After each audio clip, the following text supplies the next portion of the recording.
La sala del trono está envuelta en un silencio que pesa más que el aire. No es un silencio de respeto, es de miedo. Las antorchas parpadean contra las paredes de piedra, proyectando sombras que parecen moverse solas. Los nobles no se atreven a mirar de frente. Los obispos rezan sin voz.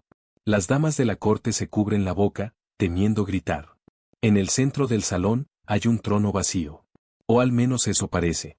Un sirviente tembloroso se acerca, retira el velo de seda blanca y deja al descubierto el rostro pálido, inerte, de una mujer. Su piel está cubierta con ungüentos aromáticos, pero el perfume no logra ocultar el olor de la muerte. Sus ojos están cerrados. Sus labios, sellados para siempre. Sin embargo, sobre su cabeza descansa una corona real. Y entre sus dedos rígidos, un cetro de reina. Esa mujer no está dormida. Está muerta. Y aún así, el hombre que ordenó colocarla allí la llama su esposa. El rey Pedro I de Portugal contempla la escena sin pestañear. Su mirada es fuego contenido. Nadie osa hablar. Nadie respira. Uno a uno, los miembros de la corte son obligados a acercarse. A inclinar la cabeza. A besar la mano de la reina muerta. Todos obedecen. Porque desobedecer a Pedro, sería peor que besar la muerte misma. Y así, ante el espanto de un reino entero, Inés de Castro, fallecida hace 2 años, se convierte en reina de Portugal. Dicen que el amor mueve montañas. Pero este amor, movió tumbas. Y lo que llevó a Pedro a coronar un cadáver no fue locura. Fue amor. Un amor que ardió tanto, que consumió todo a su paso, la razón, la religión y la corona. Pero antes de entender esta escena, tenemos que volver atrás. A cuando Pedro no era un rey, sino solo un joven príncipe que aún creía que el amor podía salvarlo. Pedro, hijo del rey Alfonso IV y de la reina Beatriz de Castilla, había nacido para gobernar, pero no para obedecer. Desde niño mostraba un temperamento fiero, un corazón impetuoso y una voluntad que ni su padre podía domar. Los reyes soñaban con un heredero sabio. Obtuvieron un hombre guiado por la pasión. Cuando llegó a la edad de casarse, el destino, o la política, que es casi lo mismo, decidió por él. Pedro fue prometido a Constanza Manuel de Villena, hija del poderoso don Juan Manuel de Castilla. Una unión entre reinos. Un contrato disfrazado de boda. El día en que Constanza llegó a la corte portuguesa, el aire cambió. Traía consigo un séquito de damas y entre ellas, una mujer que no pertenecía a este mundo. Su nombre era Inés de Castro. Dicen que tenía el cabello del color del oro cuando amanece y una mirada tan profunda que podía detener el tiempo. Cuando Pedro la vio por primera vez, no fue un flechazo. Fue una llamarada. Un incendio que ni la razón ni el deber podrían apagar. A partir de ese momento, cada banquete se convirtió en un campo de batalla. Cada paseo por los jardines, una tentación. Pedro intentaba cumplir su papel de príncipe, pero su corazón ya había elegido. Los sirvientes empezaron a notar sus ausencias, los murmullos crecieron, y hasta Constanza, la esposa legítima, entendió que su enemigo no era una amante cualquiera, sino algo mucho peor, un amor imposible. Lo que comenzó como un secreto se volvió una amenaza para todo el reino. Inés no era una simple dama gallega. Pertenecía a la familia Castro, una de las más poderosas de Castilla, con vínculos directos con la corona enemiga. Y en una época donde Portugal y Castilla vivían en permanente tensión. Amarla era traicionar al reino.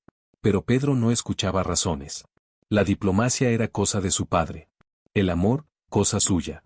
Durante años, se ocultaron entre pasillos, cartas y encuentros a la luz de la luna. Cada beso era un desafío. Cada mirada, un pacto silencioso contra el destino. Constanza, consumida por la humillación, dio a luz a varios hijos, entre ellos al infante Fernando, el heredero legítimo. Pero ni siquiera la sangre real bastó para traer de vuelta a Pedro. Él vivía en otro mundo. Uno donde solo existían él e Inés. El amor, dicen, es ciego. Pero el suyo era ciego y sordo. Con el tiempo, el rey Alfonso IV comenzó a entender lo que se gestaba. No era solo un escándalo amoroso. Era una bomba política. Los Castro empezaron a ganar influencia sobre Pedro. Sus opiniones se escuchaban en los pasillos del poder, sus nombres se repetían en los consejos. Los nobles portugueses lo murmuraban en voz baja. El heredero del trono está dominado por una mujer castellana. El orgullo del rey no lo soportó.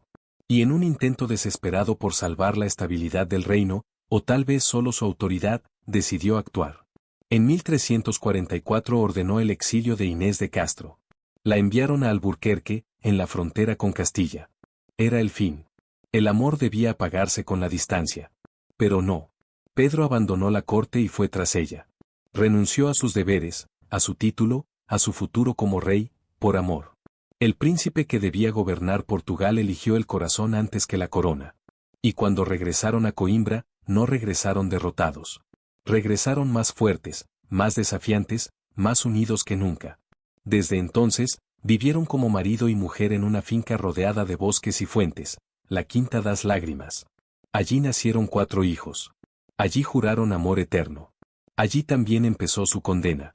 El rumor se propagó como fuego. Que Pedro quería legitimar a sus hijos. Que planeaba coronar a Inés. Que el trono podía caer en manos castellanas. Y en ese momento, el amor dejó de ser una historia secreta, para convertirse en una amenaza de Estado. La tensión crecía. El rey escuchaba a sus consejeros hablar de guerra, de traición, de vergüenza. Pero ya era tarde. Pedro había elegido su destino. Y la mecha ya estaba encendida. La mañana del 7 de enero de 1355 amaneció extrañamente silenciosa. El cielo sobre Coimbra estaba cubierto por una niebla tan densa que ni el canto de los pájaros se atrevía a atravesarla. Pedro había partido de cacería al amanecer, sin saber que ese sería el último día de su vida, tal como la conocía. En la casa, Inés jugaba con sus hijos. Sus risas infantiles rompían la calma del lugar, iluminando por un momento ese aire que ya olía a tragedia. Pero entonces, los perros empezaron a ladrar. 3 jinetes se acercaban. Detrás de ellos, un hombre mayor, de porte real y mirada quebrada. El rey Alfonso IV. Cuando Inés lo vio llegar, su corazón se detuvo. Sabía que no era una visita de cortesía. Sabía que la hora había llegado. Salió al encuentro del monarca. Sus rodillas temblaban. Sus manos abrazaban a sus hijos. Y frente al hombre que era su suegro, el padre del amor de su vida, cayó de rodillas. Majestad, mírelos. Son de vuestra sangre. Su voz temblaba, pero su mirada era firme. Rogó por su vida, por sus hijos, por el perdón. El silencio que siguió fue peor que cualquier respuesta. Por un instante, Alfonso vaciló. Vio a aquella mujer joven, hermosa, arrodillada ante él. Recordó a su propio hijo. Pero entonces pensó en el trono, en la iglesia, en la nobleza que murmuraba su debilidad. Y dio media vuelta. Que se cumpla mi voluntad, dijo. Y se marchó sin mirar atrás. Los 3 hombres que lo acompañaban, Pedro Coelho, Álvaro González y Diogo López Pacheco, entendieron la orden sin palabras. Inés fue arrastrada por el cabello hasta el jardín. Sus hijos gritaban. Las criadas suplicaban. El viento trajo el sonido metálico de las dagas desenvainadas. Un grito. Otro. Después, solo silencio. La sangre corrió entre las piedras. Y dicen que tiñó para siempre la fuente de aquel lugar. La que desde entonces se conoce como la fuente de las lágrimas. Cuando Pedro regresó de la cacería, lo supo antes de entrar. El aire olía a hierro, a pérdida, a muerte. Entró corriendo. La encontró allí, inmóvil, aún con el vestido blanco que él tanto amaba. El suelo era un mapa de sangre. Sus hijos lloraban. Pedro cayó de rodillas. La levantó en brazos. Y se quedó así, 3 días y 3 noches. Sin comer, sin dormir, sin hablar. Solo respirando el silencio que había dejado el amor arrancado de su alma. En algún momento, entre lágrimas y rabia, juró en voz baja. Haré temblar la tierra hasta que se haga justicia. Ese fue el momento en que el príncipe murió. Y nació Pedro el justiciero. El reino no volvió a ser el mismo. La corte temblaba. El pueblo susurraba historias sobre el príncipe loco que hablaba con un cadáver. Sobre el hombre que enterró a su amada con sus propias manos. Y aunque el tiempo pasaba, el fuego dentro de él no se apagaba. Al contrario, ardía más. Más oscuro. Más frío. Más letal. Durante meses, Pedro se mantuvo en silencio. Pero sus ojos hablaban de guerra. Sabían que ese silencio no era paz. Era la calma antes de la tormenta. El amor había muerto. Pero el silencio que siguió fue aún más aterrador. Pedro, el príncipe, dejó de hablar. Dejó de comer. Dejó de ser. Durante meses se mantuvo en la sombra, observando, planeando. Cuando por fin volvió a hablar, sus palabras fueron tan heladas que nadie se atrevió a replicar. No habrá paz en Portugal, hasta que la sangre de Inés sea vengada. Y así, la guerra civil comenzó. Pedro reunió a sus leales, a los que aún lo consideraban el verdadero heredero.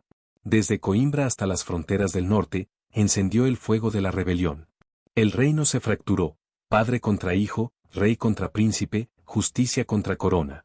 Los cronistas cuentan que Pedro luchaba en la primera línea, que su espada no conocía descanso, que su rabia lo hacía invencible.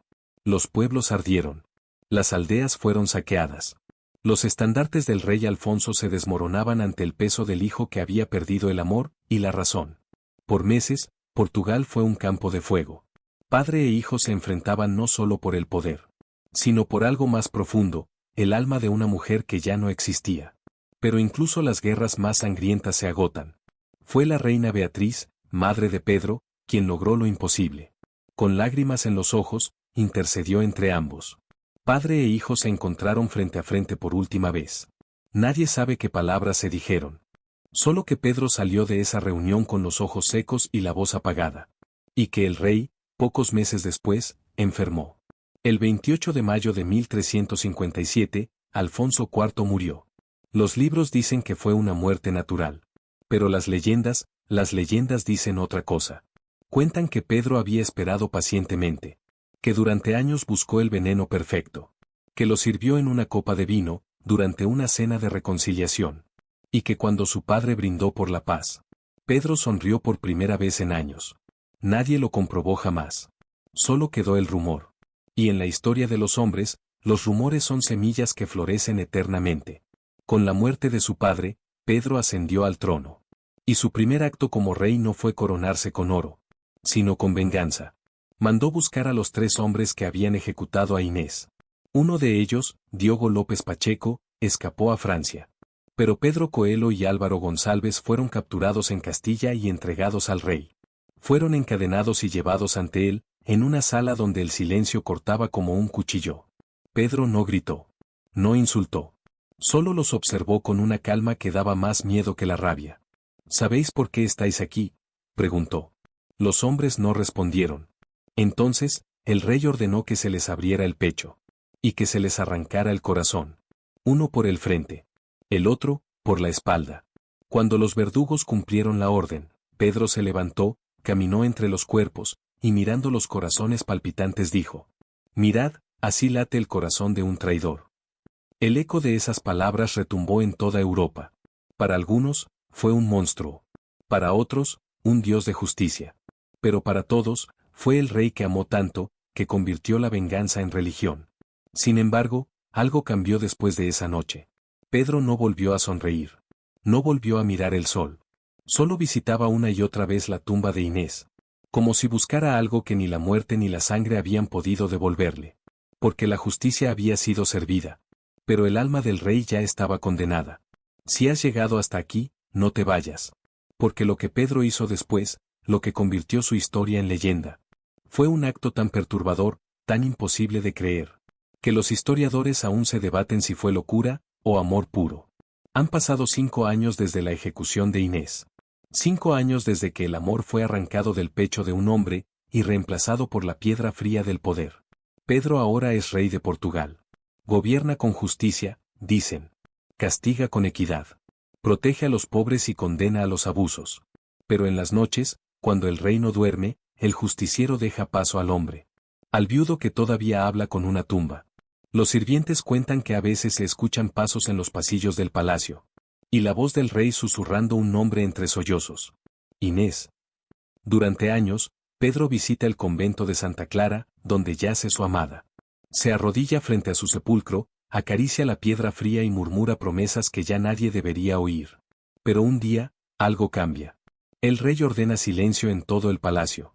Reúne a sus hombres más leales y da una orden que hiela la sangre. Exhumadla. El cuerpo de Inés de Castro es retirado de su tumba, envuelto en seda vieja y flores marchitas. Los monjes se persignan. El aire huele a cera, a tierra y a pecado. Pedro observa. Sus ojos están secos, pero dentro de ellos habita una tormenta. Ordena que la vistan con un traje real. Que adornen su cuello con perlas. Que coloquen sobre su cabeza una corona de oro. Y en sus manos un cetro de reina. La sala del trono vuelve a llenarse. Los nobles, los obispos, los cortesanos.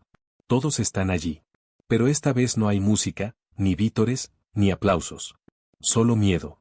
Un miedo tan grande que hace temblar los labios y doblar las rodillas.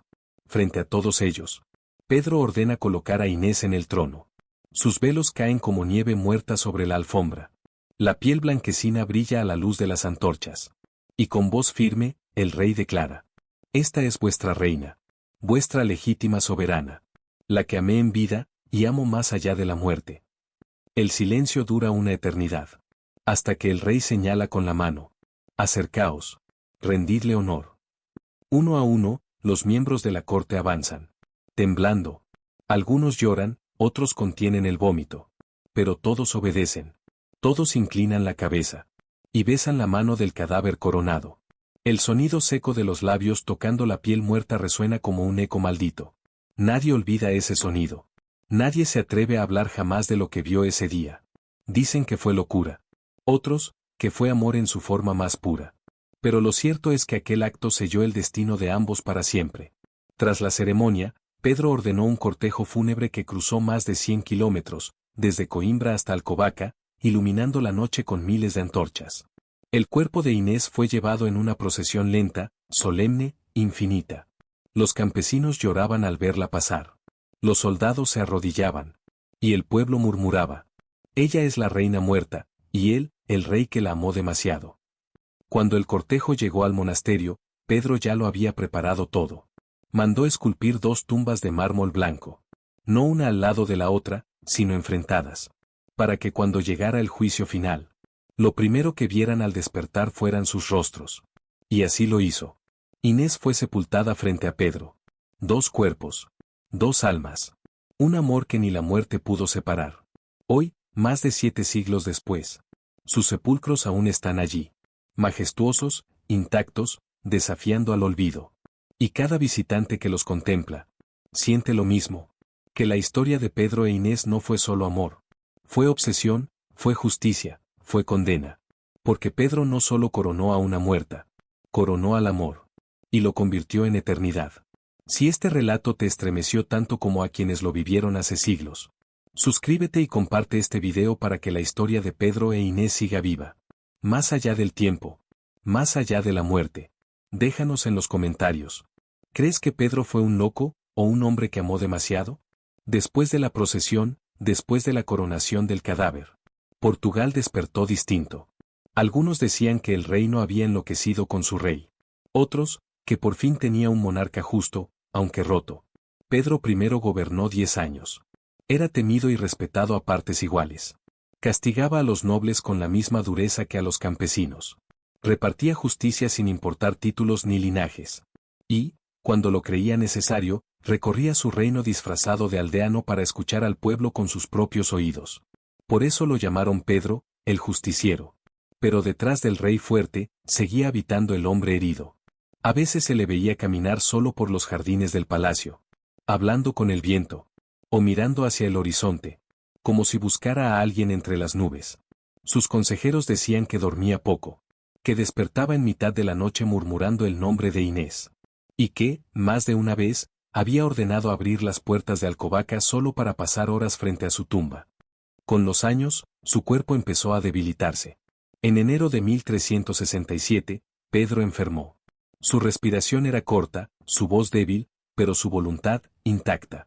Siguió impartiendo justicia desde su cama. Ordenó liberar a un prisionero injustamente condenado. Firmó decretos. Recibió a sus hijos, tanto los nacidos de Constanza como los de Inés, y les habló con una calma que helaba el alma. Un rey puede vencer con la espada, pero solo se gobierna con el corazón. Pidió entonces que abrieran las ventanas. Quería ver el amanecer una última vez. Una sonrisa leve se dibujó en su rostro.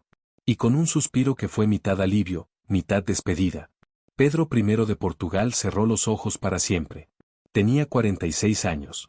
Su cuerpo fue vestido con una capa blanca, la misma que llevaba el día que conoció a Inés.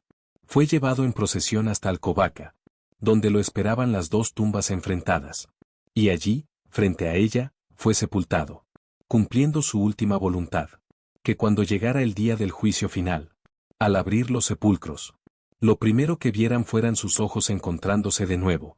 Hoy, más de 7 siglos después, sus tumbas siguen allí, blancas, majestuosas, casi luminosas bajo el polvo del tiempo. Y quienes las visitan dicen que, si guardas silencio, puedes sentir algo en el aire. No es viento. No es historia. Es un eco. El eco de un amor que ni la muerte logró enterrar. Pedro I no fue un héroe. Tampoco un villano. Fue un hombre. Un hombre que amó más allá de lo que debía. Que rompió las leyes del mundo por un sentimiento que ni los siglos han podido apagar. Porque entre la justicia y la locura, hay nombres que no se olvidan. Y uno de ellos, es Pedro I de Portugal. Si esta historia te estremeció, suscríbete para descubrir más relatos donde el poder, el amor y la muerte se entrelazan hasta borrar la frontera entre la razón y la locura. Déjanos tu opinión en los comentarios. ¿Pedro fue un rey justo, o un hombre dominado por un amor imposible? Y si crees que hay amores que merecen cruzar la eternidad, comparte este video. Porque mientras alguien lo escuche, Inés y Pedro seguirán vivos.